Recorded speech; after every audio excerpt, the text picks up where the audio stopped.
ओम नमश्चंडिकायै। श्रीमद्देवी भागवत महापुराण प्रथम स्कंध अथ चतुर्दशोऽध्यायः। सूत उवाच दृष्ट्वा तामसितापांगी व्यासश्चिन्तापरोऽभवत्। किं करोमि न मे योग्या देवकन्येयमप्सराः।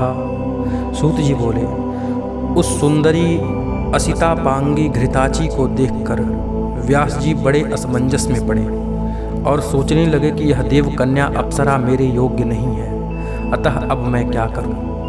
वह अप्सरा भी व्यास जी को चिंतित होता देखकर भयभीत हो गई और कही कि कहीं मुझे यह शाप न दे दे। तत्पश्चात भय से व्याकुल वह अप्सरा एक शुकी का रूप धारण करके उड़ गई। व्यास जी उसे पक्षी के रूप में देखकर आश्चर्य में पड़ गए। उसे देखने मात्र से व्यास जी के शरीर में काम का संचार आया और प्रत्यंग में काम का प्रवेश हो जाने के कारण उनका मन अत्यंत विस्मय में पड़ गया। बड़ी धीरता के साथ मन को रोकने की चेष्टा करते हुए भी उस चंचल मन को व्यास मुनि वश में करने में समर्थ नहीं हुए।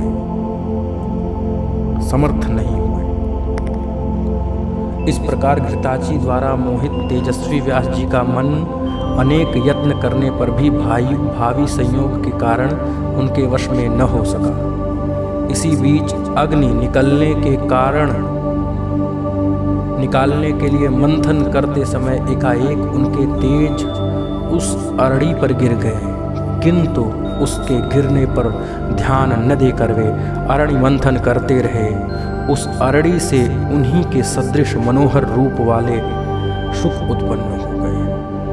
अरड़ी से उत्पन्न वह बालक विस्मय पैदा करते हुए उसी प्रकार सुशोभित हो रहा था जिस प्रकार हवन करते समय घृताहुति पड़ने पर अग्निदेव प्रकट हो उठते हैं। उसी पुत्र को देखकर यह क्या, ऐसा सोचकर व्यास जी अत्यंत विस्मय में पड़ गए और विचार करने लगे कि यह शिवलोक से वरदान प्राप्त करने का तो परिणाम नहीं, ऐसा तो नहीं शिव जी के वरदान से यह उत्पन्न हुआ हो।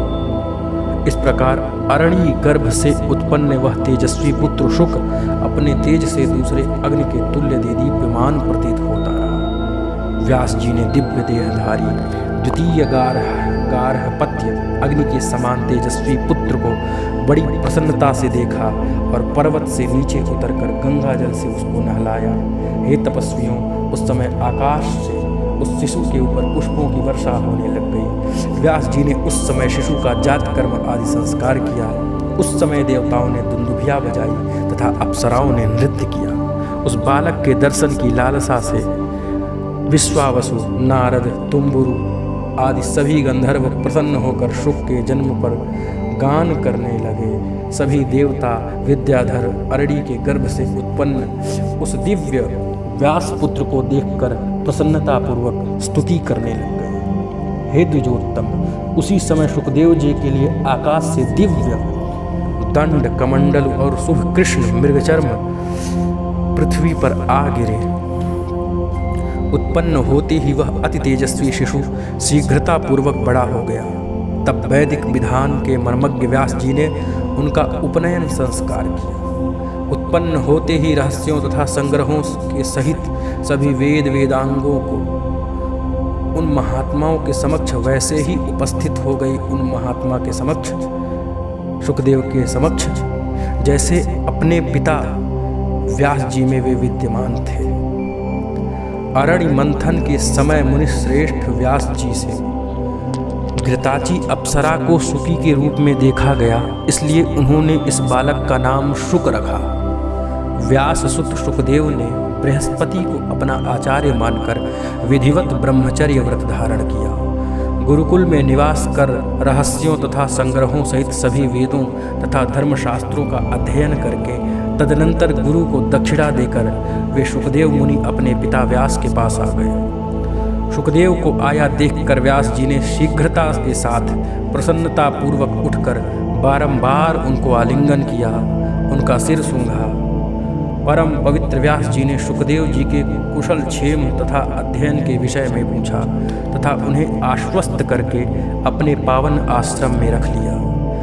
तत्पश्चात व्यास जी शुकदेव जी के विवाह के विषय में सोचने लग गए। एक दिन परम तेजस्वी व्यास जी ने शुकदेव जी से किसी सुंदर मुनि कन्या की चर्चा की। उन्होंने अपने पुत्र शुकदेव से कहा कि हे पवित्र आत्मन, तुमने वेद और सभी धर्मशास्त्रों का अध्ययन कर लिया है, अतः हे महामते, अब तुम विवाह कर लो और गृहस्थ आश्रम में रहकर देवताओं और पितरों का यजन करो।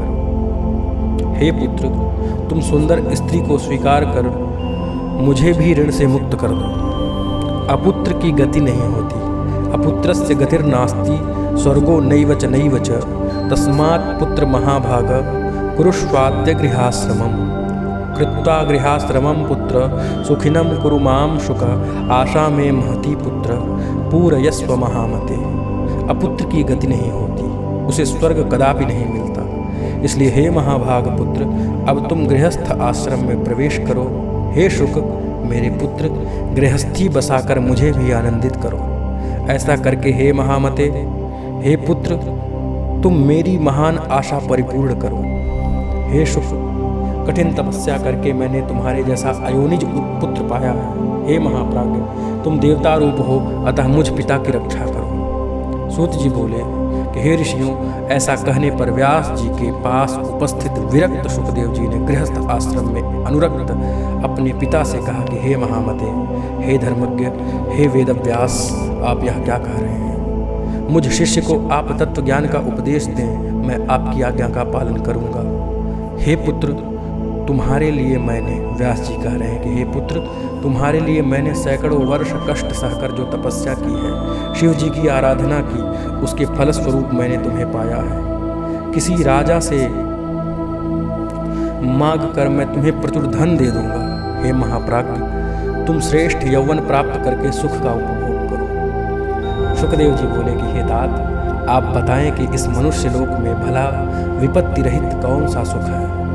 बुद्धिमान लोग दुख से युक्त सुख को सुख नहीं कहते। हे महाभाग, स्त्री पाकर मैं उसी के वश में हो जाऊंगा, तब भला आप ही बताइए, परतंत्र होकर और विशेषतः स्त्री के वश में रहकर मैं कौन सा सुख पा सकूंगा? लौह या काष्ठ के फंदे में जकड़ा हुआ पुरुष कदाचित छूट सकता है, किंतु पुत्र कलत्र के बंधन से फंसा हुआ प्राणी कभी भी बंधन मुक्त नहीं हो पाता।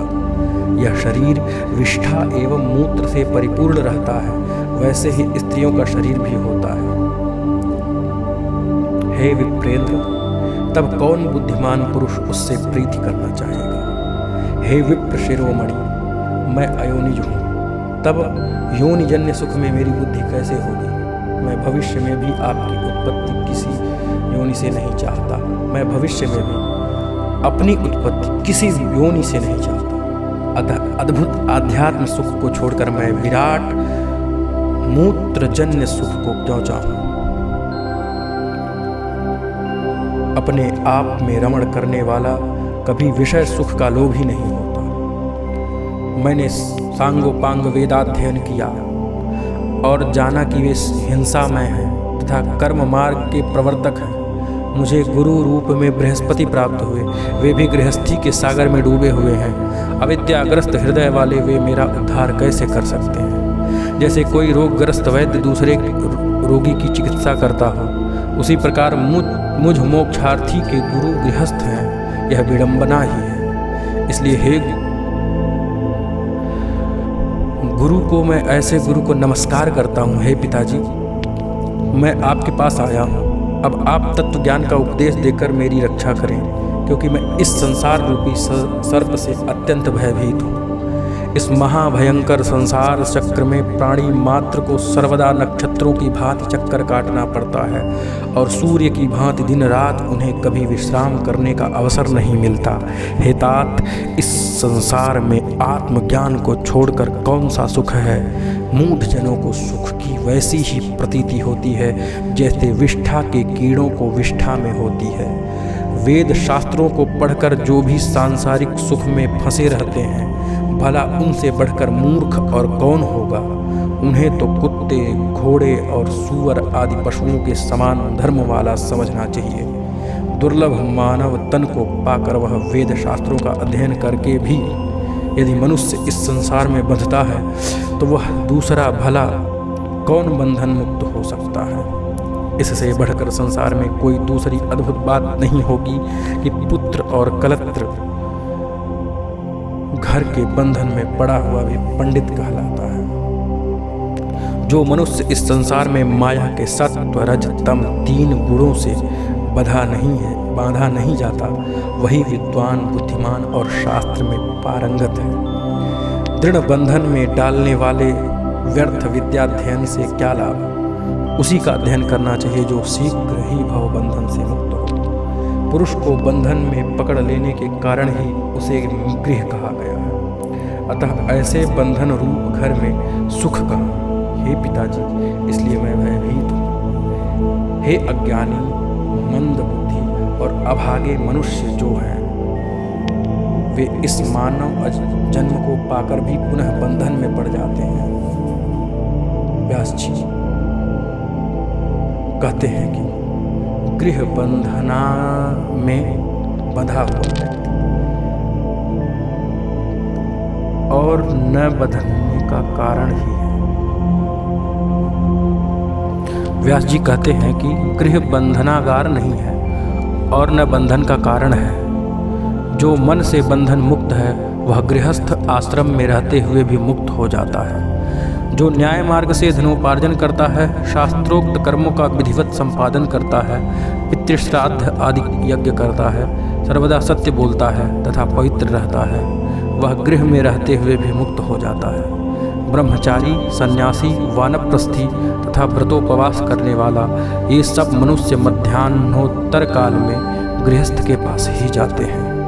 वे धार्मिक गृहस्थ श्रद्धा के साथ मधुर वचनों द्वारा सबका सत्कार करते एवं अन्नदान से उन्हें उपकृत करते हैं। गृहस्थ आश्रम से बढ़कर कोई दूसरा आश्रम देखा या सुना नहीं गया। वशिष्ठ आदि आचार्यों और तत्वज्ञ ज्ञानियों ने इसका आश्रय ग्रहण किया है। हे महाभाग, वेदोक्त कर्म करने वाले गृहस्थ के लिए क्या असाध्य है।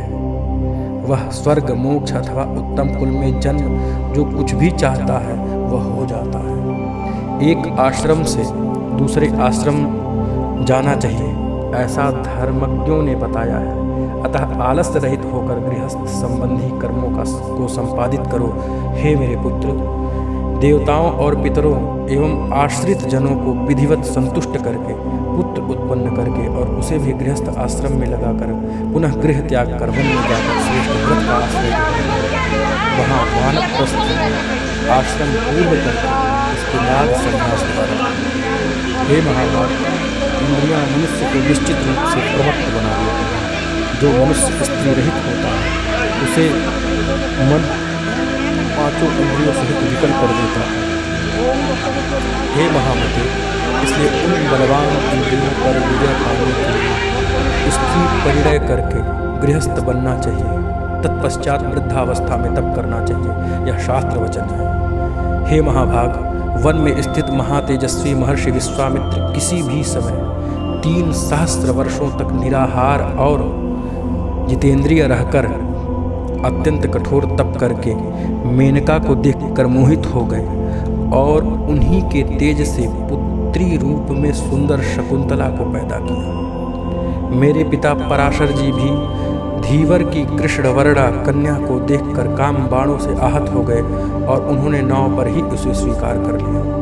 ब्रह्मा जी भी अपनी कन्या को देखकर काम से पीड़ित हो गए और बेसुध होकर उनके पीछे दौड़ते रहे। तब शिव ने उन्हें रोका। अतः हे कल्याणकारी पुत्र, तुम मेरा हितकर वचन मान लो और किसी कुलीन कन्या से विवाह करके सनातन वेद मार्ग का पालन करो। श्रीमद्देवी भागवते महापुराणे अष्टादशसाहस्र्यां संहितायां प्रथमस्कन्धे व्यासेन गृहस्थ धर्मवर्णनं नाम 14 ओम।